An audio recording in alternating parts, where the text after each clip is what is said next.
remercier de mettre ce sujet-là sur la table, puisque je crois qu'on cherche tous à réduire le chômage chez les seniors. Et à ce titre, c'est toujours intéressant, évidemment, de discuter des pistes qui sont proposées. Moi, je suis toujours assez sceptique sur des propositions d'allègement de cotisations ciblées sur un âge donné. Aujourd'hui, il n'y a pas d'allègement de cotisations lié à un âge. Il y a des allègements de cotisations qui sont liés à un type de contrat, qui sont liés à une rémunération.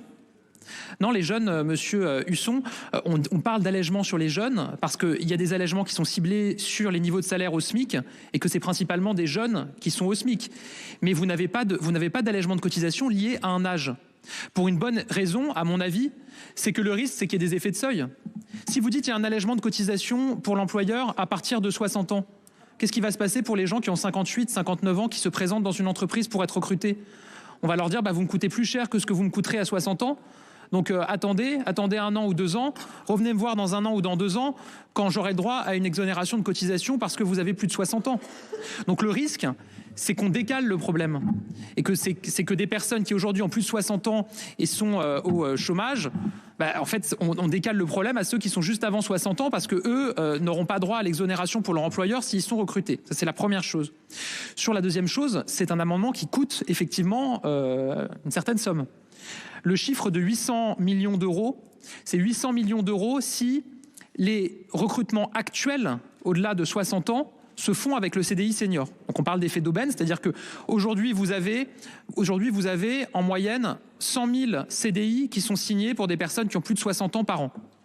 Si désormais tous ces CDI signés pour des personnes qui ont plus de 60 ans chaque année sont faits avec le nouveau contrat, non, en même temps, vous mettez à la place d'un employeur. Vous dites, il y a un nouveau contrat CDI senior qui existe avec moins de cotisation, il va plutôt choisir celui-là.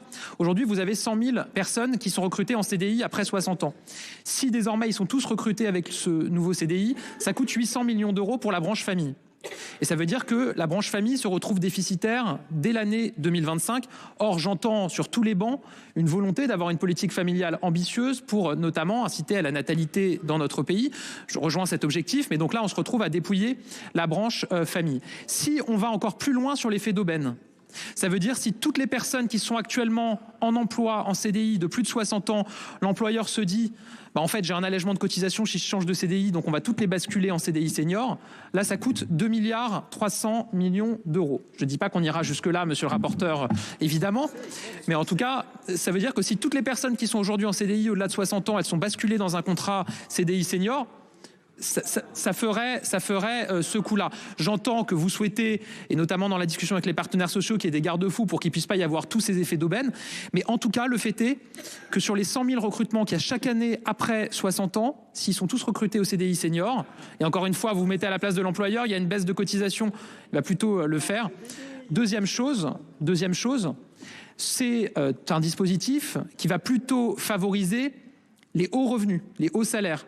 Ceux pour qui la question des cotisations n'est pas l'élément déterminant pour les employeurs.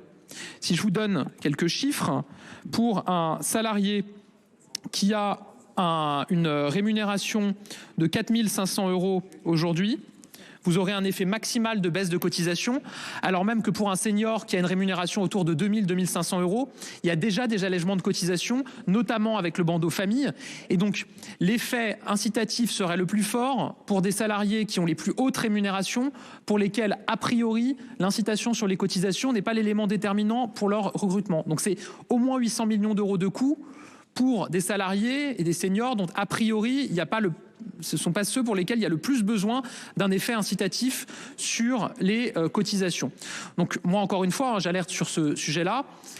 Il y a des dispositifs un peu semblables qui ont été testés au niveau européen. Il y a un rapport très intéressant de France Stratégie de 2017 qui dit que ces dispositifs d'exonération ou d'allègement de cotisation ciblés sur les seniors dans les pays qui l'ont essayé, c'est-à-dire la Finlande, la Suède et la Hongrie, se sont révélés inefficaces à la fois sur les recrutements et sur les salaires.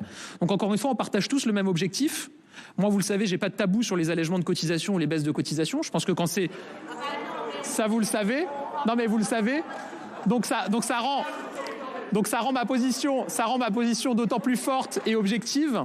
Moi, je pense que oui, Oui, il y a des exonérations et des allègements qui sont utiles, mais il faut qu'on soit sûr de leur efficacité. En l'occurrence, là, je crains un effet d'aubaine qui mette notre branche famille dans le rouge. Donc pour ces raisons, défavorable.